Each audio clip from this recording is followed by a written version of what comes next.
Kali ini saya akan coba mempresentasikan ayat tentang tujuan pendidikan dalam Al-Quran Surat Al-Ahad ayat 41.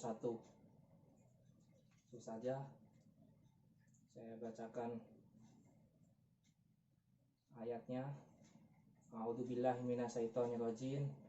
Alladzina in makannahum fil ardi aqamus sholata wa atus zakata amaru bil ma'rufi wa nahauna 'anil munkar walillahi akibatul umur. Ada kosakatanya, bisa dibaca, yang artinya yaitu orang-orang yang jika kami teguhkan kedudukan mereka di muka bumi, niscaya mereka mendirikan sembahyang, menunaikan zakat, menyuruh berbuat ma'ruf dan mencegah dari perbuatan yang mungkar, dan kepada Allah lah kembali segala sesuatu. Ini ada asbabul nuzulnya ya. Untuk asbabun nuzulnya diriwayatkan Ibnu Abbas mengatakan tentang asbabun nuzul ayat ini, tatkala Rasulullah Shallallahu Alaihi Wasallam diusir dari Mekah, Abu Bakar berkata, mereka telah mengusir Nabi, mereka sesungguhnya kita kepunyaan Allah, sesungguhnya kita kembali padanya, benar-benar hancurlah kaum itu. Maka Allah Subhanahu wa taala menurunkan ayat ini yang artinya diizinkan berperang pada orang-orang yang diperangi karena sesungguhnya mereka dizalimi dan sungguh Allah Maha Kuasa menolong mereka itu. Abu Bakar berkata, maka tahulah aku sesungguhnya akan ada peperangan. Riwayat Ahmad, Tirmizi, An-Nasai dan Ibnu Majah. Ya, untuk asbabun nuzulnya.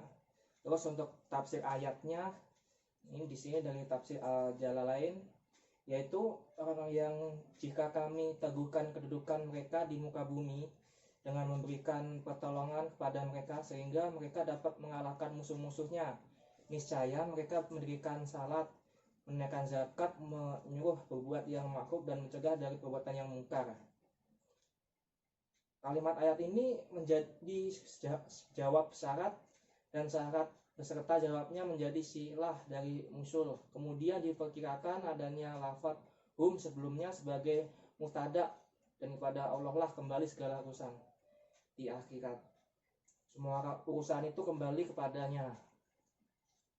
Terus untuk tafsir Al-Quraisy Shihab nih, orang-orang mukmin yang telah kami jadikan untuk mendapatkan pertolongan kami adalah mereka yang apabila kekuasaan mereka kami kokohkan di bumi akan menjaga hubungan mereka dengan Allah dan manusia. Mereka kemudian mengajarkan salat dengan cara yang benar, membayar zakat dan menyerukan kepada yang berhak, menyuruh berbuat baik dan melarang berbuat jelek. Hanya Allah yang berhak menentukan akhir dari semua perkara dan membuat hina siapa saja yang dikehendakinya. Jelas. Terus korelasi atau hubungan Surat Al-Ahad ayat 41 dengan pendidikan.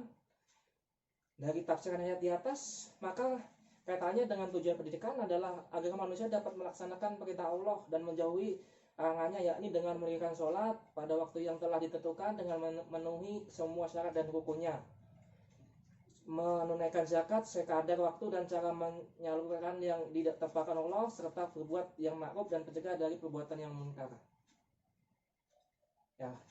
Jadi kesimpulannya, Al-Quran telah memberikan petunjuk bagi kita tentang pendidikan yang baik dan benar. Pendidikan tidak hanya menuntut untuk memenuhi kebutuhan hidup di dunia saja, tapi hidup di dunia ini sebenarnya untuk memenuhi atau mencari bekal kelak nanti ketika kita hidup di akhirat.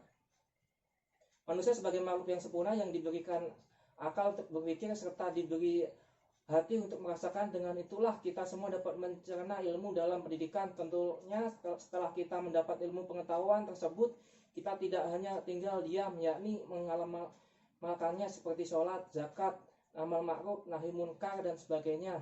Dan ibadah-ibadah tersebut adalah wujud pengaplikasian dari takwa yang semuanya kita tunjukkan hanya untuk beribadah kepada Allah semata. Inilah yang menjadi tujuan dari sebuah pendidikan.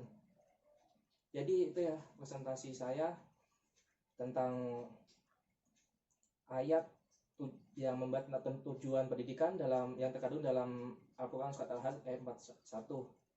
Kurang lebihnya saya mohon maaf. Assalamualaikum warahmatullahi wabarakatuh.